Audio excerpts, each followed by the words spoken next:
ఓం సాయిరామ్. మన బాబా కుటుంబ సభ్యులందరికీ నమస్తే అండి. బాబాగారి ఆశీస్సులతో మీరు ఎప్పుడు సంతోషంగా ఆనందంగా ఉండాలని మనస్ఫూర్తిగా బాబాగారిని కోరుకుంటున్నాను. ఫ్రెండ్స్, బాబాగారు అంటే ఇష్టమున్న ప్రతి ఒక్కరూ కూడా బాబాగారి కోసం ఒక చిన్న లైక్ ఇవ్వండి. అలాగే చాలామంది అడుగుతున్నారు కదండి, అక్క మేము చాలా సమస్యలతోటి ఇబ్బంది పడుతున్నాము, మా సమస్యలు తీరటానికి ఎవరైనా గురువుగారు ఉంటే చెప్పండి అని అడుగుతున్నారు కదండి. మాకు తెలిసిన గురువుగారు ఉన్నారు ఫ్రెండ్స్. శ్రీ షిరిడి సాయిబాబా ఆశీస్సులతోటి గురూజీ సుబ్రహ్మణ్యం రాజు గారు జ్యోతిష్యం చెప్తారండి. మీ సమస్య ఏదైనా కావచ్చు. భార్యాభర్తల మధ్య సమస్యలు, ప్రేమ సమస్యలు, సంతాన సమస్యలు, విద్య, ఉద్యోగం, వ్యాపారం, స్త్రీ పురుష వశీకరణ 100% చేయబడును. ఇంకా ఎటువంటి సమస్యలు ఉన్నా సరే గురువుగారు ఫోన్ ద్వారా జ్యోతిష్యం చెప్తారు. ఫోన్ నెంబర్ వచ్చేసి 9908224144. మీరు ఒక్కసారి నమ్మకంతో గురువుగారికి కాల్ చేయండి. ఈ గురువుగారి దగ్గర చూపించుకున్న వారందరికీ కూడా వారి సమస్యలు అనేవి తీరి ఇప్పుడు చాలా సంతోషంగా ఉంటున్నారండి. కాబట్టి నమ్మకంతో కాల్ చేయండి. నమ్మితే గనక అంతా మంచి జరుగుతుందండి. ఇంక ఈరోజు వీడియోలోకి అయితే వెళ్ళిపోదామండి. మన బాబాగారి సందేశం మన బాబాగారు ఏమంటున్నారంటే, బిడ్డ, నీ సాయి అయిన నీ తండ్రి ఈరోజు నీతో మాట్లాడటానికి వచ్చానమ్మా.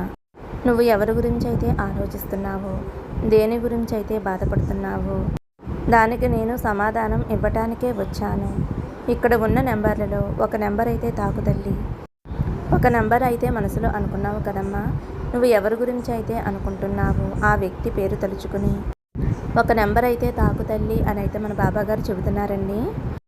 ఆ వ్యక్తి నీ గురించి ఏమనుకుంటున్నారు, నీ జీవితంలో ఏం జరగబోతుందో ఖచ్చితంగా నువ్వు తెలుసుకుని తీరాలి అని అయితే మన బాబాగారు అంటున్నారండి.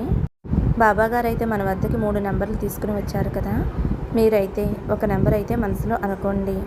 ముందుగా 1వ నెంబర్ తాకిన వారి గురించి అయితే మన బాబాగారు ఇలా చెబుతున్నారండి.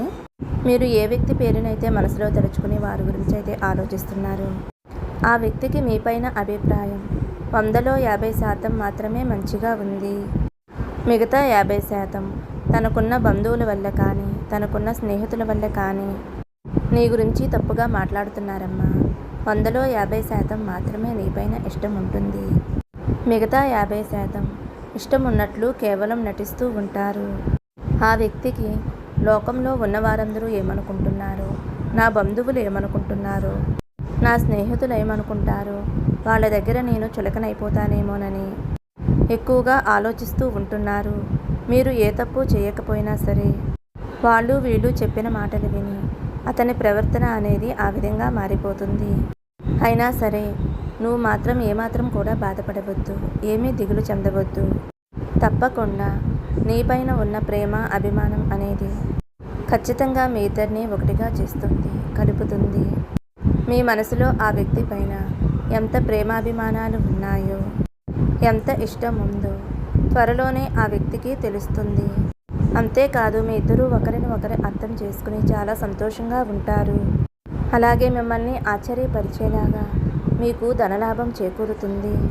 అంతేకాదు మీరు త్వరలోనే నా షిరిడి కూడా రాబోతున్నారు తల్లి అని అయితే మన బాబాగారు 1వ నెంబర్ తాకిన వారి గురించి అయితే ఈ విధమైన సందేశం అందించారండి. ఇప్పుడు 2వ నెంబర్ అండి. మీరు ఏ వ్యక్తిని తలుచుకుని 2వ నెంబర్ తాకారో ఆ వ్యక్తి అయితే చాలా మంచివారు తల్లి. వారికి నీపైన ప్రేమ, నమ్మకం, విశ్వాసం అనేవి చాలా ఎక్కువగా ఉన్నాయి. అయినా సరే ఎందుకు బాబా మేము ఎప్పుడూ కూడా గొడవ పడుతూ ఒకరిని ఒకరు నిందించుకుంటూ ఉంటున్నాము అని నువ్వు నా దగ్గర చెప్పుకుంటూ బాధపడుతూ ఉంటున్నావు కదమ్మా. దానికి కారణం ఏమిటో తెలుసా? మీపైన ఉండే కేవలం నరదృష్టి మాత్రమే. ఆ నరదృష్టి మీ ఇద్దరూ విడిపోయేలా చేస్తుంది. మీపైన ఆ చెడు ప్రభావం అనేది చాలా ఎక్కువగా ఉంది. మీ చుట్టుపక్కల ఉన్న, మీ పక్కన ఉన్న బంధువులు కానీ, మీ స్నేహితులు కానీ, మీ ఇరుగు పొరుగు కానీ మిమ్మల్ని చూసి ఓర్వలేకపోతున్నారు. మీరు ఎంత చక్కగా ఉంటున్నారు అని వారు ఒకరికి ఒకరు అనుకోవటం వలన మీకు నెగిటివ్ ఎనర్జీ అనేది చాలా ఎక్కువగా అవుతుంది. అందుకే ఒకరికి ఒకరు గొడవలు పడుతూ నిందించుకుంటూ మనశ్శాంతిగా ఉండలేకపోతున్నారు. మీరు చాలా మంచిగా ఉంటున్నారు, మీరు చాలా సంతోషంగా ఉంటున్నారు అని మీ చుట్టుపక్కల వాళ్ళకి వీళ్ళకి కొంతమందికి అసలు నచ్చడం లేదు. మీరు ఎప్పుడెప్పుడు విడిపోతారా, ఎప్పుడెప్పుడు గొడవ పడతారా అని 1000 కళ్ళతోటి ఎదురు చూస్తున్నారు. మీరు ఏ వ్యక్తి పేరును తలుచుకుని 2వ నెంబర్ తాకారో ఆ వ్యక్తికి సంబంధించిన బంధువులు, స్నేహితులే ఇదంతా చేస్తున్నది. మీపైన అయితే చెడు ప్రభావం అనేది చాలా ఎక్కువగా ఉంది.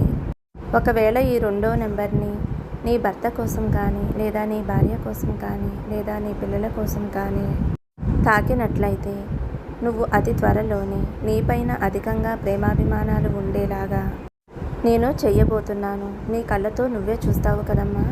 వారు తప్పకుండా మారుతారు. నీ గొప్పతనం గురించి వారు తెలుసుకుంటారు. వారి తప్పులు వారు తెలుసుకుని నీ దగ్గరికి రాబోయే కాలం చాలా దగ్గరలో ఉంది తల్లి. ఆ క్షణం నువ్వు నాతో అంటావు, బాబా మీరు చెప్పిన మాట అక్షరాల నిజం. నాకు ఇప్పటి నుంచి మంచి రోజులు వస్తున్నాయి. కృతజ్ఞతలు బాబా అని చెబుతావు అని అయితే మన బాబా గారు రెండవ నెంబర్ తాకిన వారి గురించి అయితే ఈ విధంగా చెప్పారండి. ఇప్పుడు మూడవ నెంబర్ అండి. మూడవ నెంబర్ తాకిన నా బిడ్డ ఎవరైతే ఉన్నారో, ఏ వ్యక్తి కోసమైతే తాకావో ఆ వ్యక్తి నీ దగ్గరికి రాకుండా కొన్ని అడ్డంకులు అనేవి వేయటానికి చాలామంది పోటీదారులు ఉన్నారు, ఎక్కువగా ఉన్నారు. వాళ్ళు వీళ్ళు చెప్పిన మాటలు విని నిన్ను చాలా దూరంగా పెడుతున్నారు, అపార్థం కూడా చేసుకుంటున్నారు. వారు ఎప్పుడూ కూడా లోకంలో ఉన్నవారు ఏం అర్థం చేసుకుంటారో, ఏం అపార్థం చేసుకుంటారో, ఎంతగా అభిమానిస్తారో అని వారు అనుకుంటూ ఉంటున్నారు. నీపైన ప్రేమ కన్నా వారిపైన ఆలోచనలే ఎక్కువగా ఉన్నాయి. చూడు బిడ్డ, తప్పకుండా వారైతే నీ ప్రేమ గురించి తెలుసుకుంటారు. ఈ రోజైతే నువ్వు చాలా సంతోషపడతావు. ఆ వ్యక్తికైతే నువ్వు చాలా అంటే చాలా ఇష్టం తల్లి. మీ ఇద్దరి మధ్య మనస్పర్ధలు రావటం వలన నీపైన కొంచెం కోపం మాత్రమే. ఆ కోపం తగ్గితే గనుక ఆ వ్యక్తి తప్పకుండా మారుతారు. నువ్వు ఏ వ్యక్తిని తలుచుకుని మూడో నెంబర్ తాకావో ఆ వ్యక్తికి నీకు దూరం అనేది కొంచెం కాలం మాత్రమే. మీకున్న ఆర్థిక సమస్యలు కానీ, అప్పుల బాధలు కానీ ఉండటం వలన మీరు చాలా నలిగిపోతున్నారు కదమ్మా. ఇంట్లో ఉన్న పిల్లలతోటి వారిని ఎలా పోషించుకోవాలో తెలియక చాలా సతమతమవుతున్నారు. ఇక ఆందోళన అనేది విడిచిపెట్టు. తప్పకుండా మీకు అదృష్టం అనేది కలగబోతుంది. అప్పుడు నువ్వే నాకు చెబుతావు తల్లి, బాబా మీరు చెప్పింది నాకు తప్పకుండా జరిగింది.